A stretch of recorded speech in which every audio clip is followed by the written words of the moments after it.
हे हाय मैत्रिणींनो, आज मी मस्त तांदूळक्याची भाजी आणली तुमच्यासाठी। हिरवीगार कशी राहायची आणि त्याची चव खूप छान आली पाहिजे आणि त्यातली माती पण कशी पटकन काढायची आणि हिरवीगार कशी राहणार, तर त्यासाठी चला तर मग झटपट आपण रेसिपी पाहून घेऊया। कलर बघू शकता, खूपच सुंदर आलेला आहे। चला तर मग वेळेने वाया घालवता आपण झटपट रेसिपी बघून घेऊया। मस्त मित्रांनो, हा आहे तांदूळ का मी असं करतो, तुमच्याकडे कसं करता मला कमेंटमध्ये सांगायचं। चला तर आपण तांदूळची भाजी बनवून बस। इथं तेल टाकून घेते भरपूर। तेल तापले, मस्त जिरे टाकून घ्यायचे आहे। त्यानंतर आता कांदा टाकून घेते।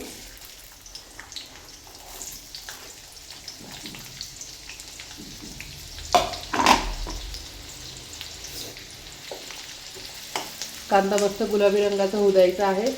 इथे मी मिक्सरमध्ये हिरवी मिरची आणि लसूण वाटून घेतलेला आहे।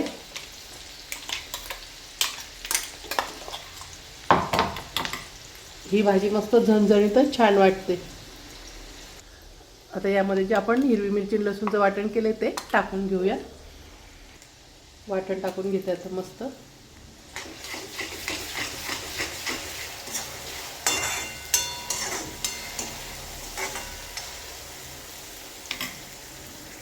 आता याचा मिरचीचा पण कच्चापणा जाऊ देऊया।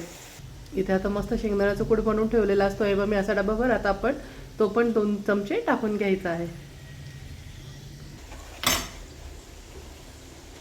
1 आणि 2 शेंगदाणा याच्यामध्ये जर आपण तळताना जर कांदा वगैरे मिरची तळताना टाकलं तर भाजीचा कलर खूप छान हिरवागार राहतो आणि तेल पण छान दिसतं, चमकते भाजी। त्यामुळे आपण कांदा हिरवी मिरची तळतो त्याचा थोडा कच्चापणा गेला की शेंगदाण्याचं कूट पण यात भाजून घ्यायचा आहे चांगला मस्त।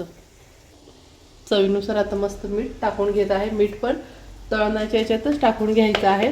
तेलामध्ये मीठ छान परतवलं जातं, नाही तर भाजी कुठे खारट कुठे आळणी होते, छान मिक्स होत नाही।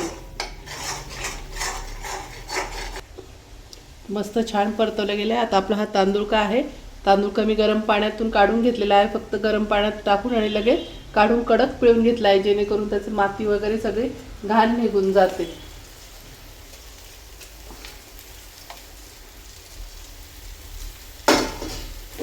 हे मस्त परतून घेऊ। बघू शकता याचा कलर पण किती छान हिरवागार आहे। गरम पाणी टाकून लगेच निथळून घ्यायचे आहे। थंड पाणी टाकून कडक पिळून घ्यायचं आहे तांदूळ का, जेणेकरून त्याचा कलर हिरवाच तसा राहतो।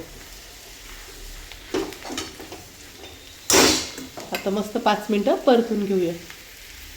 मस्त आता 5 मिनिटं होऊ देऊया आणि भाजीवर झाकण ठेवायचं नाही आहे आणि भाजी गरम पाण्यातून काढून लगेच थंड पाणी टाकून कडक पिळून घ्यायची आहे। तेल छान जास्त टाकायचं आहे की जेणेकरून आपली भाजी हिरवीगार राहील। आणि मीठ पण फोडणीमध्येच टाकायचं आहे की मिठामुळे खूप छान तेलात जेव्हा पूर्ण मीठ पघळतं तर त्यावेळेस खूप छान चव भाजीची येते आणि कलरही बघू शकता असा हिरवागार राहतो।